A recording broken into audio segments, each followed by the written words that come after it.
Hello' everyone, আপোনালোকক মোৰ Assam all exam study YouTube চেনেলটোলৈ স্বাগতম জনাইছোঁ।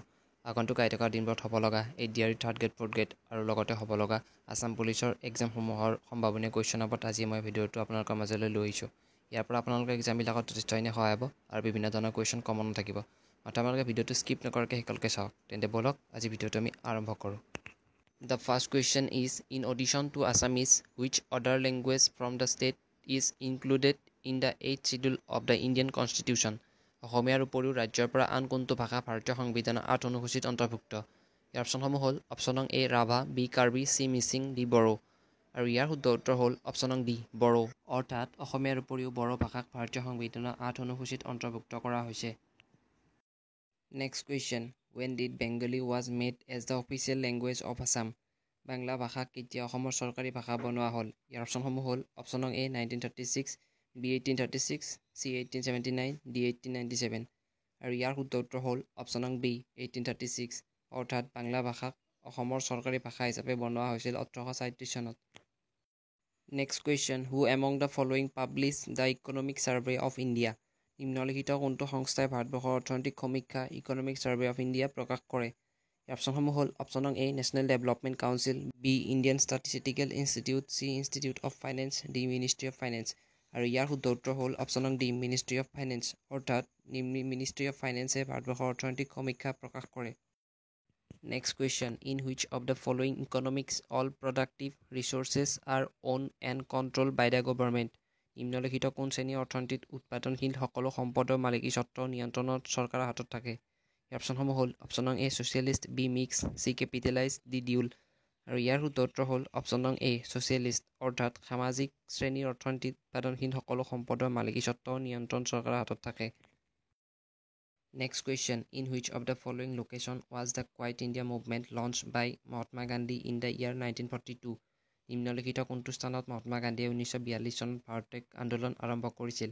ইয়াৰ অপশ্যনসমূহ হ'ল অপশ্যন নং এ শিৱাজী park, B Kranti Maidan, C বাৰ্নবু ষ্টেডিয়াম, ডি প্ৰগতি মৈদান। আৰু ইয়াৰ শুদ্ধ উত্তৰ হ'ল অপশ্যন নং বি ক্ৰান্তি মৈদান। অৰ্থাৎ মহাত্মা গান্ধীয়ে 1942 চনত ভাৰত ত্যাগ আন্দোলন আৰম্ভ কৰিছিল ক্ৰান্তি মৈদানৰ পৰা।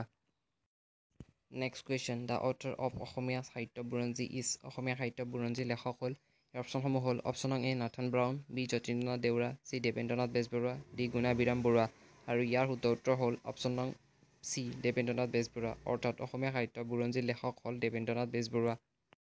Next question, who among the following is the state lecturer decided whether bill is a money bill or not?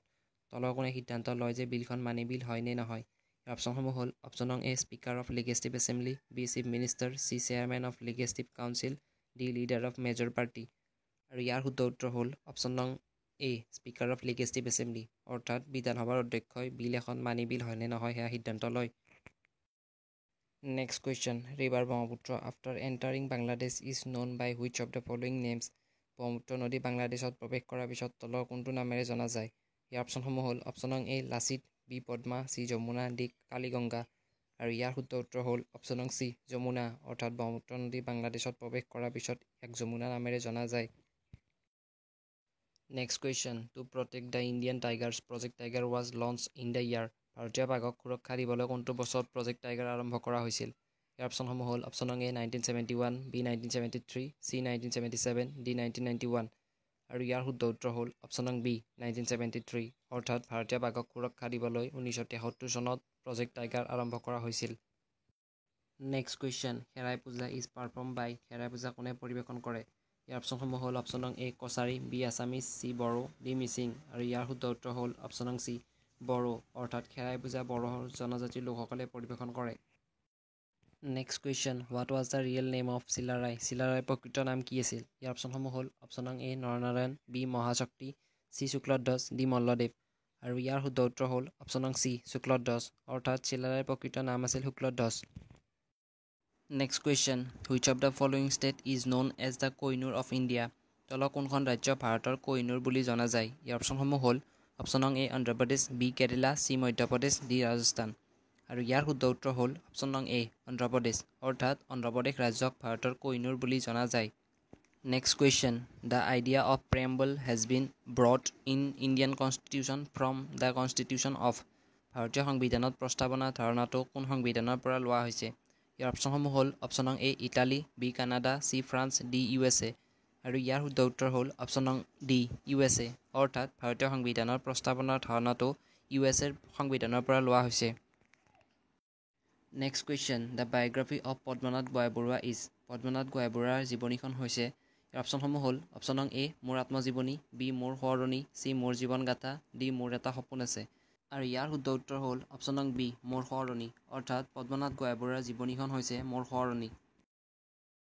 Next question, river Ganga after entering Bangladesh is known by which of the following names. Ganga নদী বাংলাদেশত প্ৰৱেশ কৰাৰ পিছত তলৰ কোনটো নামেৰে জনা যায়। ইয়াৰ অপশ্যনসমূহ হ'ল অপশ্যন নং A Lohit, B Padma, C Kaliganga, D Yamuna. আৰু ইয়াৰ শুদ্ধ উত্তৰ হ'ল অপশ্যন নং বি পদ্মা, অৰ্থাৎ গংগা নদীক বাংলাদেশত প্ৰৱেশ কৰাৰ পিছত পদ্মা নামেৰে জনা যায়। Next question, the first Sonnet writer of Assam is. অসমৰ প্ৰথম ছনেট লেখক হ'ল। ইয়াৰ অপশ্যনসমূহ হ'ল অপশ্যন নং A Hiteswar Barbarua, B Padmanath Gohainbarua, C Hemchandra Goswami, D Chandradhar Barua. আৰু ইয়াৰ শুদ্ধ উত্তৰ হ'ল অপশ্যন নং চি হেমচন্দ্ৰ গোস্বামী, অৰ্থাৎ অসমৰ প্ৰথম ছনেট লেখক হ'ল হেমচন্দ্ৰ গোস্বামীদেৱ। Next question, who was the prime minister of India during the sign of Assam accord. Assam চুক্তি স্বাক্ষৰ কৰাৰ সময়ত ভাৰতৰ প্ৰধানমন্ত্ৰী কোন আছিল। ইয়াৰ অপশ্যনসমূহ হ'ল অপশ্যন নং এ Indira Gandhi, B Deve Gowda, C B Vajpayee, D Rajiv Gandhi. আৰু ইয়াৰ শুদ্ধ উত্তৰ হ'ল অপশ্যন নং ডি ৰাজীৱ গান্ধী, অৰ্থাৎ অসম চুক্তি স্বাক্ষৰ কৰাৰ সময়ত ভাৰতৰ প্ৰধানমন্ত্ৰী আছিল Rajiv Gandhi. Next question, how many times has financial emergency been declared in India so' far. ভাৰতত এতিয়ালৈকে কিমানবাৰ বিত্তীয় জৰুৰীকালীন অৱস্থা ঘোষণা কৰা হৈছে। ইয়াৰ অপশ্যনসমূহ হ'ল অপশ্যন নং A 5 time, B 4 time, C once, D never. আৰু ইয়াৰ শুদ্ধ উত্তৰ হ'ল অপশ্যন নং ডি নেভাৰ, অৰ্থাৎ ভাৰতত এতিয়ালৈকে বিত্তীয় জৰুৰীকালীন অৱস্থা এবাৰো ঘোষণা কৰা হোৱা নাই। Next question, what was the name of the British officer who was killed during Phulguri uprising. Phulguri বিদ্ৰোহৰ সময়ত নিহত হোৱা ইংৰাজ বিষয়াজনৰ নাম কি আছিল। ইয়াৰ অপশ্যনসমূহ হ'ল অপশ্যন নং A LT Dawson, B LT Robert, C LT Singer, D LT Brook. আৰু ইয়াৰ শুদ্ধ উত্তৰ হ'ল অপশ্যন নং চি LT ছিংগাৰ, অৰ্থাৎ ফুলগুৰি বিদ্ৰোহৰ সময়ত নিহত হোৱা ইংৰাজ বিষয়াজনৰ নাম আছিল LT Singer. Next question, the first Assamese movie Joymoti was based on a play written by. প্ৰথম অসমীয়া চিনেমা জয়মতী কোনে লিখিছিল। ইয়াৰ অপশ্যনসমূহ হ'ল অপশ্যন নং এ জ্যোতিপ্ৰসাদ আগৰৱালা, বি বিষ্ণু ৰাভা, চি ফণী শৰ্মা, ডি লক্ষ্মীনাথ বেজবৰুৱা। আৰু ইয়াৰ শুদ্ধ উত্তৰ হ'ল অপশ্যন নং ডি লক্ষ্মীনাথ বেজবৰুৱা, অৰ্থাৎ প্ৰথম অসমীয়া চিনেমা জয়মতী লিখিছিল লক্ষ্মীনাথ বেজবৰুৱাদেৱে।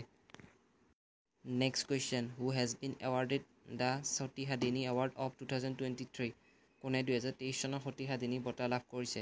ইয়াৰ অপশ্যনসমূহ হ'ল অপশ্যন নং A Nakul Das, B doctor Jayanta Chutia, C Bhaskar Kalita, D none of the above.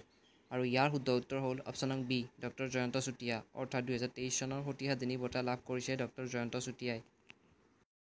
Next question, the next biennial session of the Asom Sahitya Sabha will be held at which place in Assam in 2025। 2025 চনত অসমৰ কোন স্থানত অনুষ্ঠিত হ'ব অসম সাহিত্য সভাৰ পৰৱৰ্তী দ্বিবাৰ্ষিক অধিৱেশন। ইয়াৰ অপশ্যনসমূহ হ'ল অপশ্যন নং এ তেজপুৰ, বি গোলাঘাট, চি পাঠশালা, ডি গোৱালপাৰা। আৰু ইয়াৰ শুদ্ধ উত্তৰ হ'ল অপশ্যন নং চি পাঠশালা, অৰ্থাৎ 2025 চনত অসমৰ পাঠশালাত অনুষ্ঠিত হ'ব অসম সাহিত্য সভাৰ পৰৱৰ্তী দ্বিবাৰ্ষিক অধিৱেশন। Next question, area wise the rank of Assam among north eastern state is. ক্ষেত্ৰভিত্তিক উত্তৰ পূৰ্বাঞ্চলৰ ৰাজ্যসমূহৰ ভিতৰত অসমৰ স্থান হ'ল। ইয়াৰ অপশ্যনসমূহ হ'ল অপশ্যন নং A second, B third, C fourth, D first. আৰু ইয়াৰ শুদ্ধ উত্তৰ হ'ল অপশ্যন নং ডি ফাৰ্ষ্ট, অৰ্থাৎ ক্ষেত্ৰভিত্তিক উত্তৰ পূৰ্বাঞ্চলৰ ৰাজ্যসমূহৰ ভিতৰত অসমৰ স্থান প্ৰথম। Next question, Jatinga famous for mass suicide of migratory bird is locate in which of the following district. পৰিভ্ৰমী চৰাইৰ গণ আত্মহত্যাৰ বাবে বিখ্যাত জাতিংগা তলৰ কোনখন জিলাত অৱস্থিত। ইয়াৰ অপশ্যনসমূহ হ'ল অপশ্যন নং A Golaghat, B Karbi Anglong, C Cachar, D Dima Hasao. আৰু ইয়াৰ শুদ্ধ উত্তৰ হ'ল অপশ্যন নং ডি ডিমা হাছাও, অৰ্থাৎ পৰিভ্ৰমী চৰাইৰ গণ আত্মহত্যাৰ বাবে বিখ্যাত জাতিংগা ডিমা হাছাও জিলাত অৱস্থিত। Next question, as per 2011 census the growth rate of population of Assam during the decade of 2001 to 2011 is. 2011 চনৰ লোকপিয়ল অনুসৰি 2001 to 2011 চনৰ দশকত অসমৰ জনসংখ্যা বৃদ্ধিৰ হাৰ হ'ল। ইয়াৰ অপশ্যনসমূহ হ'ল অপশ্যন নং এ 13.1%, বি 24.5%, চি 27.5%, ডি 17.7%। আৰু ইয়াৰ শুদ্ধ উত্তৰ হ'ল অপশ্যন নং ডি 17.7%, অৰ্থাৎ 2011 চনৰ লোকপিয়ল অনুসৰি 2001 to 2011 চনৰ দশকত অসমৰ জনসংখ্যা বৃদ্ধিৰ হাৰ হ'ল 17.7%। তেন্তে আজিলৈ ইমানখিনি আছিল জিকে ওপৰত ইম্পৰ্টেণ্ট কুৱেশ্যন। যদি ভিডিঅ'টো ভাল পালে আপোনালোকে এটা লাইক কৰিব, কমেণ্ট কৰিব আৰু যদি পাৰে বন্ধুবৰ্গৰ সৈতে শ্বেয়াৰ কৰি দিব। তেন্তে লগ পাম নতুন এটা ভিডিঅ'ত নতুন কিছুমান ইম্পৰ্টেণ্ট কুৱেশ্যনৰ সৈতে আপোনালোকক আকৌ এবাৰ, যিবিলাক কুৱেশ্যনে আপোনালোকৰ এক্সামবিলাকত যথেষ্টখিনি সহায় কৰিব। মাত্ৰ আপোনালোকে মোৰ চেনেলটোৰ সৈতে জড়িত হৈ থাকিব, লগতে চেনেলটো ছাবস্ক্ৰাইব কৰি ৰাখিব আৰু বেল আইকনটো প্ৰেছ কৰি ৰাখিব, যাতে ভিডিঅ' দিলে আপোনালোকলৈ ভিডিঅ'টো প্ৰথমেই যায়। তে লগ পাম নতুন এটা ভিডিঅ'ত নতুন কিছুমান ইম্পৰ্টেণ্ট কুৱেশ্যনৰ সৈতে আকৌ এবাৰ আপোনালোকক।